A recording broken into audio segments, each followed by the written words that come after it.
रविवार को विधायक विनोद नारायण झा ने बेनीपट्टी प्रखंड के चतरा गांव में मुख्यमंत्री क्षेत्र विकास योजना के तहत ऐच्छिक कोष से 6,94,000 रुपए की लागत से नवनिर्मित पीसीसी सड़क का उद्घाटन किया। इस मौके पर उपस्थित पत्रकारों को संबोधित करते हुए विधायक विनोद नारायण झा ने कहा कि चतरा गांव महत्वपूर्ण है। धगजरी अकौर मुख्य सड़क के निर्माण के लिए निविदा की प्रक्रिया भी पूरी हो गई है।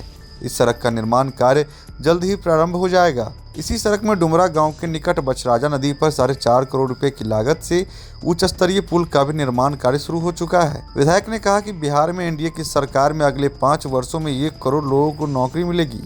एनडीए की सरकार ने बिहार में उद्योग को बढ़ावा देने एवं पलायन रोकने के लिए बेहतर कार्य प्रारंभ कर दिया है।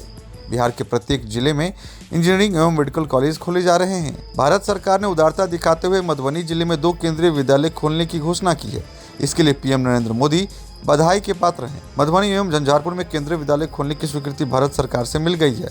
बिहार सरकार की नज़र नौजवानों के विकास पर है। इस मौके पर भाजपा बेनीपट्टी मध्य मंडल अध्यक्ष चंदन ठाकुर, राम खिलावन दास, राजीव पाठक, विपति दास, शिवजी शाह, प्रोफेसर मदन कुमार कर्ण, विमलकांत झा, शिवनारायण कर्ण, राम प्रवेश यादव, विश्वजीत शाह, जसुंदर मिश्र, शालिग्राम झा, धनेश्वर राम, रमन झा सहित अन्य लोग उपस्थित रहे। देखिए इस मौके पर विधायक विनोद नारायण झा ने क्या कुछ कहा है। बेनीपट्टी विधानसभा क्षेत्र के चतरा गांव में एक मेरे विधायक फंड से रामउदार जी के घर से साहू जी के घर तक ये पीसीसी सड़क का निर्माण हुआ है। ये एक छोटा सा सड़क है जो छूट रहा था, तो आज वो पूरा हुआ। लेकिन इससे महत्वपूर्ण है कि चतरा गांव हमारे लिए बहुत महत्वपूर्ण है, वोट की दृष्टि से भी और सामाजिक भारतीय जनता पार्टी की दृष्टि से भी। किंतु इसके रोड बनने में थोड़ा विलम्ब हुआ। अब मुख्य सड़क जो धगजरी से अकौर तक है, इसकी निविदा प्रक्रिया पूरी हो गई। कल इन लोगों को वर्क ऑर्डर मिल जाएगा और इस सप्ताह में अंत तक यहाँ सड़क निर्माण का कार्य प्रारंभ हो जाएगा।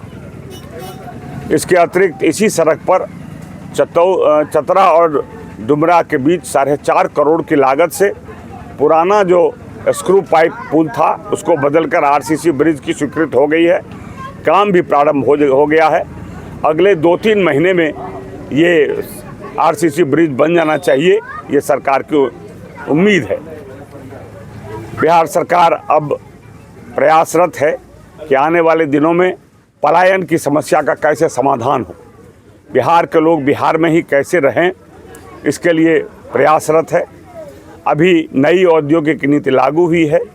भारत भर के अनेक उद्योगपतियों ने करीब 1,80,000 करोड़ का MOU साइन किया है कि नए उद्योग लगेंगे, पुराने बंद उद्योग भी चालू होंगे। साथ साथ यहाँ स्किल डेवलपमेंट भी हो, इसका काम बड़े पैमाने पर हुआ है, जिसमें प्रत्येक जिला में इंजीनियरिंग कॉलेज की स्थापना हो चुकी है और प्रत्येक कमिश्नरी में 1-2 मेडिकल कॉलेज भी करीब करीब पूर्ण होने वाला है। पूरे इस पिछले 5 सालों में बिहार सरकार ने 1 दर्जन मेडिकल कॉलेज सरकारी बनाने का काम किया है, जो पूरा हो गया है। मधुबनी जिला में भी झंझारपुर का मेडिकल कॉलेज बनकर तैयार है। अगले सत्र से उसमें डॉक्टरी की पढ़ाई प्रारंभ हो जाएगी। आज मैं भारत सरकार को धन्यवाद देता हूं कि यहाँ एक आंदोलन चल रहा था कि मधुबनी में केंद्रीय विद्यालय का निर्माण हो। भारत सरकार ने उदारता दिखाया है और मधुबनी जिले में 2 केंद्रीय विद्यालय की स्वीकृति दी है। पूरे बिहार में परसों नोटिफिकेशन आया भारत सरकार के शिक्षा विभाग का, तो उसमें 19 केंद्रीय विद्यालय बिहार में स्वीकृत किए गए हैं, जिसमें 2 सिर्फ मधुबनी जिला में है। एक मधुबनी में केंद्रीय विद्यालय बनना है, दूसरा झंझारपुर में बनेगा। तो ये भी जो मांग लंबे समय से थी यहाँ के नौजवानों की, वो पूरा हुआ। कई लोग आंदोलनरत भी थे, इसलिए बिहार सरकार की नज़र पूरी तरह नौजवानों पर है।